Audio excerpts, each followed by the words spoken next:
Well, since I've got some money saved up from work and bikes and selling them and stuff, I bought myself a car. It's a 1984 Toyota Corolla LE. The motor is a 1.6 liter 4-cylinder naturally aspirated carburetor engine. Yes, I know the air filter's taken off it. That's just for aesthetic reasons. Automatic transmission down there. Electronic ignition, air conditioning. Not quite working yet, but it's not too bad. Anyway, it's all in there. It's got 237,000 miles onto it. Yup, a lot of miles. But it runs and drives good. It's a pretty tight car. It's apparently got all new steering components, new CV shafts, stuff like that.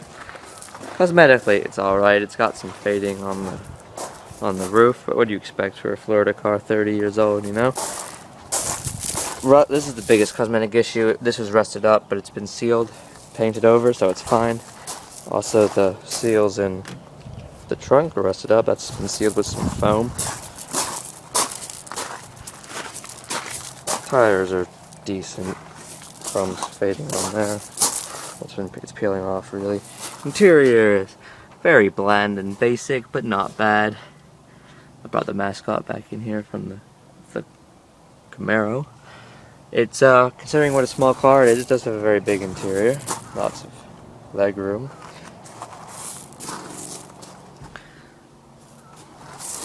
Things I've done to this car since I've got it. I changed the oil and filter.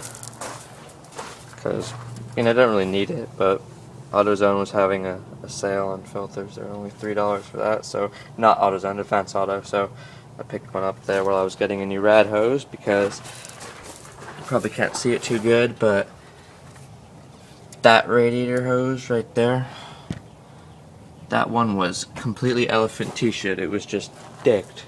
And it was leaking a little bit too, so I figured I might as well get a new one onto it before it busts up.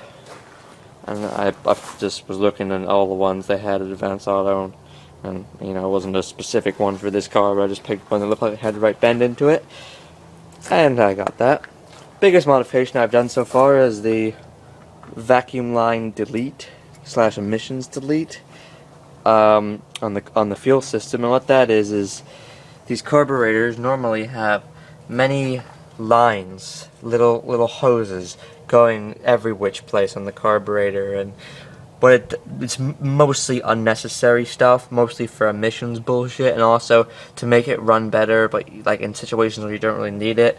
This includes a charcoal separator for the fuel system, so in the tank vents it goes through charcoal first, so it doesn't emit any noxious gases or some crap like that. It's had things like high altitude adjustment. Don't need that around here at sea level. Other things like it's had 2 automatic chokes. Those are both removed, and the electric choke is the one that stays. That's it right there, and that does work. But I'm going to convert it to manual choke because I don't like having electric stuff doing stuff like that. Yeah, all these lines, you can see they would be hoses going all to these different little vacuum pump things that you don't really need. And there's many of them. You can, there's this guy called 84 Hachi, and he has very good videos if you're interested about tuning the carburetors on this sort of car. But yeah, it runs much better now that I've taken all this crap off and I've noticed a performance increase. This may be because it just gives you a performance increase because all that shit takes away so much power, or it might be that I have had maybe some small hairline cracks in my lines since this car is so old, and it might have had a vacuum leak. But I went, I got vacuum caps from AutoZone and plugged up all the important ones on the carburetor, and that one's just hanging on there just for the fun of it. Yeah, lubricated all the stuff down here, air conditioning compressor, the alternator, I guess power steering. I don't know where the water pump was at on this car. It's probably driven off something else like cam or something. A complete coolant flush I did to it. It was running a little bit hot, and like I told you, I put a new hose onto it Not sure if I told you that, but I put a new hose onto it. And so I figured we're gonna drain it all anyway. Better get all that rusty shit out. So I just took a hose and it came out of where the thermostat was at.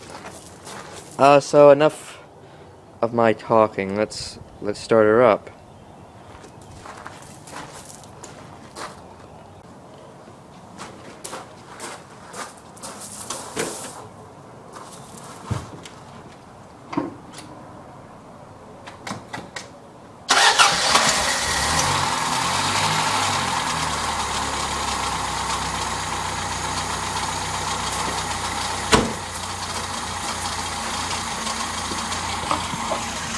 See, it starts right up and it runs pretty good. Yeah, I know the air filter's off and that's a bad thing, but whatever. The lifters do make a bit of noise, but they just need adjusted. I'll be able to do that when I get around to it.